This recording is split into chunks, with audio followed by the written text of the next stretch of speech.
उत्तर प्रदेश के मऊ से पूर्व विधायक और मुख्तार डॉन माफिया मुख्तार अंसारी को गाजीपुर के मोहम्मदाबाद स्थित कालीबाग कब्रिस्तान में सुपुर्द खाक किया गया। प्रशासन के द्वारा सिर्फ परिवार के लोगों को ही मिट्टी देने की इजाजत दी गई। बता दें कि मुख्तार अंसारी की गुरुवार को मौत हो गई थी और मौत का कारण कार्डियक अरेस्ट बताया गया। बांदा मेडिकल कॉलेज में मुख्तार का पोस्टमार्टम हुआ है, जिसके बाद बेटे उमर अंसारी के साथ गाजीपुर लाया गया। मुख्तार की मौत के बाद गाजीपुर और मऊ समेत पूरे उत्तर प्रदेश में हाई अलर्ट है और पुलिस ने सभी जिलों में पहरा बढ़ा दिया है। अब आपको 6 तस्वीरें दिखाते हैं। नमाज के बाद माफिया मुख्तार अंसारी के जनाजे को कब्रिस्तान के लिए ले जाया गया। इस दौरान भारी भीड़ जनाजे के साथ में मौजूद रही, जिसको काबू करने के लिए पुलिस को हल्का बल प्रयोग करना पड़ा।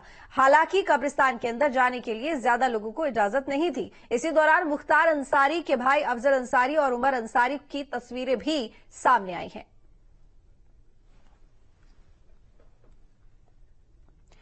गाजीपुर के कालीबाग कब्रिस्तान में सुपुर्द खाक के साथ ही पूर्वांचल से एक माफिया युग का दी एंड हो गया है। क्राइम की दुनिया से लेकर राजनीति की दुनिया में अलग पहचान बनाने वाले मुख्तार अंसारी की हार्ट अटैक आने से गुरुवार को मौत हो गई। मुख्तार सालों जेल में रहा, लेकिन इसके बाद भी उसके रसूख में कोई कमी नहीं। मुलायम शासन में तो उसकी तूती बोलती थी। यही नहीं, कहा तो यह भी जाता था कि सरकारी तंत्र भी वही चलाता था।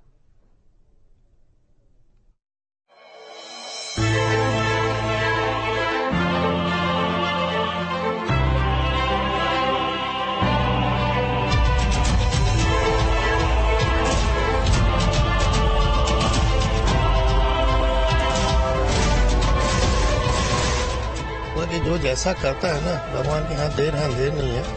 आज जिस डर का साम्राज्य उसने कायम किया था लोगों के लिए, वो डर उस पर ही हावी हो गया। जो जैसा करोगे बोओगे वैसे ही काटोगे। गुरुवार रात बांदा जेल यूपी में एक और माफिया साम्राज्य का खात्मा हो गया। बात कर रहे हैं पूर्वांचल की माफिया डॉन मुख्तार अंसारी की। गुरुवार रात बांदा जेल में कार्डियक अरेस्ट आने से मुख्तार अंसारी की मौत हो गई। मुख्तार की मौत के साथ ही पूर्वांचल में सालों से चले आ रहे एक माफिया युग का अंत हो गया। मुख्तार अंसारी का जन्म 30 जून 1963 को गाजीपुर में हुआ। परिवार की काफी प्रसिद्धि रही। मुख्तार के दादा डॉक्टर मुख्तार अहमद अंसारी स्वतंत्रता संग्राम सेनानी थे। वो 1926-1927 में भारतीय राष्ट्रीय कांग्रेस के अध्यक्ष भी रहे। गांधीवादी विचारधारा से जुड़े थे। डॉक्टर मुख्तार अहमद अंसारी के बेटे सुभानुल्लाह अंसारी देश के बड़े वामपंथी नेता थे। सुभानुल्लाह ने बेगम राबिया के साथ शादी की। दोनों से 3 बेटे हुए, सिबगतुल्लाह अंसारी, अफजाल अंसारी और मुख्तार अंसारी। 3 भाइयों में सबसे छोटा मुख्तार अंसारी था, लेकिन जरायम की दुनिया में सबसे बड़ा नाम इसी का रहा। माफिया मुख्तार अंसारी अपनी मौत के बाद सुर्खियों में है, लेकिन ये बात शायद कम लोगों को मालूम है कि मुख्तार अंसारी जिस परिवार से आता है, वो परिवार कभी भारत के सम्मानित परिवारों में शुमार रहा है। मुख्तार अंसारी के दादा कांग्रेस के अध्यक्ष रहे और महात्मा गांधी के साथ साथ जवाहरलाल नेहरू के काफी करीब रहे। वहीं मुख्तार अंसारी की अगर हम नाना की बात करें तो वे आज भी उस्मान के शेर के नाम से जाने जाते हैं, जिनकी दहाड़ से कभी पाकिस्तान थर्राता था और जिन्हें शहादत के बाद महावीर चक्र प्रदान किया गया था। मुख्तार अंसारी पहली बार 1996 में मऊ सीट से विधायक चुना गया। बात 15 जुलाई 2001 की। मुख्तार का काफिला मऊ से गाजीपुर स्थित अपने पैतृक घर मोहम्मदाबाद के लिए निकला। रास्ते में ट्रक में सवार हमलावरों ने मुख्तार को टारगेट बनाया और गोलियों की बरसात कर दी। घटना में मुख्तार के सरकारी गनर और प्राइवेट गनर समेत 3 लोग मारे गए। कहा जाता है कि मुख्तार के गाड़ी से भी गोली चलाई गई और हमलावरों में से एक मनोज राय मौके पर ढेर हो गया। इस मामले में मुख्तार के जानी दुश्मन ब्रिजेश सिंह और त्रिभुवन सिंह के खिलाफ नामजद रिपोर्ट दर्ज कराई गई। ब्रिजेश की मुख्तार से दुश्मनी इसलिए थी क्योंकि मुख्तार उसके दुश्मन साधु सिंह का करीबी था। साधु सिंह के परिवार की दुश्मनी एक जमीन के टुकड़े को लेकर ब्रिजेश सिंह के परिवार से हो गई, जबकि दूसरी वजह ये थी कि साल 1990 में गाजीपुर के सरकारी ठेकों पर ब्रिजेश सिंह गैंग ने कब्जा करना शुरू कर दिया। लेकिन मुख्तार अंसारी के गिरोह ने ये ठेके छीनने शुरू कर दिए। कहा जाता है कि मुख्तार पर अटैक के बाद ही ब्रिजेश सिंह ने इलाका छोड़ दिया। इस बीच मुख्तार को जुराइम की दुनिया में लाने के पीछे उसके बड़े भाई अफजाल अंसारी का बड़ा हाथ रहा। दरअसल 5 बार विधायक और 2 बार सांसद चुने गए अफजाल अंसारी साल 1985 में पहली बार मोहम्मदाबाद से सीपीआई से विधायक बना। इसके बाद साल 2002 तक लगातार 5 बार जीतकर विधानसभा में पहुंचता रहा। उधर मुख्तार भाई के दम पर एक के बाद एक माफिया वारदात का अंजाम देता रहा। जो पॉलिटिकल लीगेसी थी, जो हिस्टोरिकल लीगेसी थी, उसे बनाकर रखने में अगर कोई सबसे ज्यादा विफल रहा तो डॉन माफिया मुख्तार अंसारी रहा, जिसके नाम एक से बढ़कर एक अपराधों की श्रृंखला मऊ से लेकर आप देखें गाजीपुर और समूचे पूर्वांचल में जुड़ती चली गई। उसके ऊपर 16 ऐसे बड़े केस थे जिसमें आप देखिए तो हत्या और साथ ही मुकदमा और एक्सटॉर्शन जैसे बड़े मामले शामिल थे, जिसमें 8 में तो उसे दोषी करार दिया जा चुका था। तमाम केसों की फहरिस्त देखें तो 66 से बड़े केस थे और उसमें आप देखिए कि पंजाब के रोपड़ जेल से लेकर और बांदा के जेल तक दरअसल उसको रखा गया। तो आप समझ सकते हैं कि उसके क्राइम का ग्राफ और रेंज कितना बड़ा था। साल 2002 में बीजेपी के कृष्णानंद राय ने विधानसभा चुनाव में अफजाल अंसारी को हरा दिया। इधर इसी साल यानी 2002 में ही मुख्तार मऊ से विधायक चुना गया।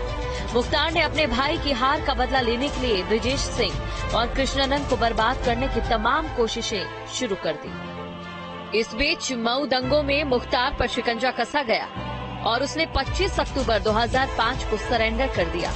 उस पर हिंसा भड़काने का आरोप था। उसे गाजीपुर जेल भेजा गया। उसने जेल में बैठे बैठे कृष्णानंद राय की हत्या की प्लानिंग शुरू कर दी।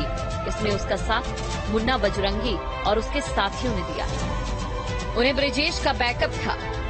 इस बीच आरोप लगा कि मुख्तार आर्मी के एक भगोड़े से एलएमजी खरीदने की कोशिश की। उन पर कोटा के तहत केस दर्ज करने वाले एसटीएफ में डिप्टी एसपी शैलेंद्र सिंह के मुताबिक उन्होंने मुख्तार को ये कहते सुना था कि कृष्णानंद राय की बुलेट प्रूफ गाड़ी सामान्य राइफल से नहीं भेजी जा सकती, इसीलिए एलएमजी का इंतजाम करना है। इसके लिए 1 करोड़ में सौदा तय हो रहा था। शैलेंद्र सिंह ने केस तो दर्ज कर एलएमजी भी बरामद कर ली, लेकिन मुख्तार को गिरफ्तार करने की हसरत अधूरी रह गई। उन पर इतने दबाव पड़े कि उन्हें इस्तीफा तक देना पड़ गया। यही नहीं, मुलायम शासन में उन पर मुकदमे भी लाद दिए गए। अब गाजीपुर जिस जमाने में मोबाइल नहीं था, जो सुपरिंटेंडेंट का जो फोन होता था काला वाला जो रखा जाता था, वो फोन इनके बैरक में रहता था। ये बैरक में फोन है, ये जिसको चाहे वहां से फोन मिला रहे हैं। ऐसा लोग कहा करते, यहां तक कहा कि जब उसका बिल आया है तो जेलर जो थे वहां पे उन्होंने कहा कि इतना बिल आया, इतना तो बजट है नहीं हमारे पास में। तो उसका रसूख है, वो जो चाहे पूरी बादशाहत है। एलएमजी का सौदा हो रहा है और प्रशासन जो है उसको दंडित करने के बजाय दंडित वो अधिकारी हो रहा है। तो ऐसी जब परिस्थितियां होंगी तो कौन काम करेगा भाई? जैसे आप जो है चाहते हैं वैसा होगा। अंधेर नगरी चौपट राजा। ये बात 2004 जनवरी की है और उस समय मैं एसटीएफ में तैनात था। और आपको याद होगा लखनऊ में कैंट थाना क्षेत्र के अंतर्गत कृष्णानंद राय और मुख्तार अंसारी के बीच में क्रॉस फायरिंग हुई थी और शासन की तरफ से यह निर्णय लिया गया कि अगर इन लोग के ऊपर निगाह नहीं रखी जाएगी तो कोई बड़ा हादसा हो सकता है। खासकर जब लखनऊ में हिम्मत कर रहे हैं इस तरह से, तो पूर्वांचल में तो बहुत कुछ हो सकता है। और उसके तहत फिर मुझे लगाया गया इनके निगरानी पे, इनके फोन लिसनिंग पे लिए गए। और उसी समय मुख्तार अंसारी के जब फोन हम लोग लिसनिंग पे लिए थे तो एक एलएमजी जो सेना से चुराई हुई थी और वो एक सैनिक था भगोड़ा जो हो गया था डिक्लेयर, बाबूलाल यादव, वो मुख्तार को बेचना चाहता था और लगभग 1 करोड़ में इन लोग का सौदा तय हो गया। जनवरी 25 तारीख के आसपास मैंने इसको रिकवर कर लिया। और उस समय आपको याद होगा पोटा एग्जिस्ट करता था, पोटा कानून भी लगा। दोपहर तक तो सब बधाई देते रहे, लेकिन जैसे ये न्यूज में आया कि पोटा भी लगा हुआ है, अब मुख्तार अंसारी परेशान हो गया। और तत्कालीन सरकार उस समय मुलायम सिंह यादव के नेतृत्व में चल रही थी और इसने दबाव बनाना शुरू किया कि हमारा नाम इसमें से निकाला जाए। मुलायम सिंह जी के निर्देश पर जो वरिष्ठ अधिकारी लोग थे वो मुझसे बात करने लगे कि शैलेंद्र, इसमें किसी तरह रफा दफा करना होगा, मुख्यमंत्री जी बहुत नाराज है।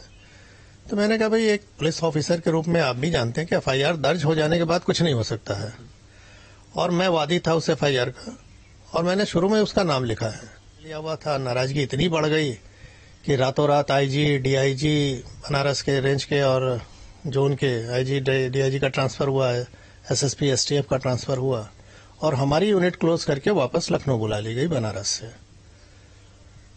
और बहुत तनातनी चलती रही। हमें समझाया जाता रहा, इनडायरेक्टली जान का खतरा भी दिखाया जाता रहा कि माफिया से लड़ना है, जो सरकार का समर्थन है उसको, आपका परिवार है, कैसे आप लड़ेंगे। और इस जद्दोजहद में 15 दिन बीता, फिर मैंने फाइनली 11 फरवरी 2004 को इस्तीफा दे दिया। और इस्तीफा में शब्द को लिखा मैंने, इस लाइन को, कि अब जब माफिया ही सरकार चला रहे हैं, निर्देश दे रहे हैं, तो हमारे जैसे ईमानदार अधिकारी को काम करना मुश्किल है। तो वहां से फिर मैं इस्तीफा देके बाहर आ गया। उधर मुख्तार के जेल जाने के बाद कृष्णानंद कई बार बिना गाहे बगाहे, बिना बुलेट प्रूफ गाड़ी के भी कई बार दौरे पर निकल जाते।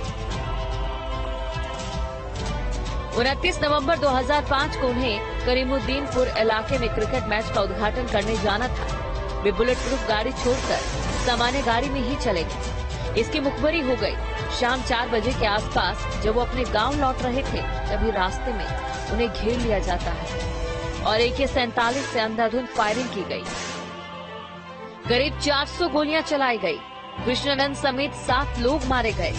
ये सामान्य हत्या नहीं थी, ये बताने के लिए था कि आपके इलाके में आपके लोगों के बीच घुसकर आपको मारा गया है। कृष्णानंद राय की हत्या के बाद पूर्वांचल जल उठा। उस समय राजनाथ सिंह ने मुलायम सरकार के खिलाफ मोर्चा खोल दिया। हाईकोर्ट के आदेश पर जांच सीबीआई को सौंप दी गई। कृष्णानंद राय की पत्नी अलका राय की याचिका पर केस दिल्ली ट्रांसफर कर दिया गया, लेकिन सबूतों के अभाव में 3 जुलाई 2019 को दिल्ली की सीबीआई कोर्ट ने मुख्तार, अफजाल समेत सभी आरोपियों को बरी कर दिया। फिलहाल मुख्तार की मौत के बाद शासन प्रशासन पर उसके परिजनों ने जो भी आरोप लगाए, लेकिन सच तो ये है कि मुख्तार की मौत के साथ ही पूर्वांचल से माफिया युग का खात्मा हो गया।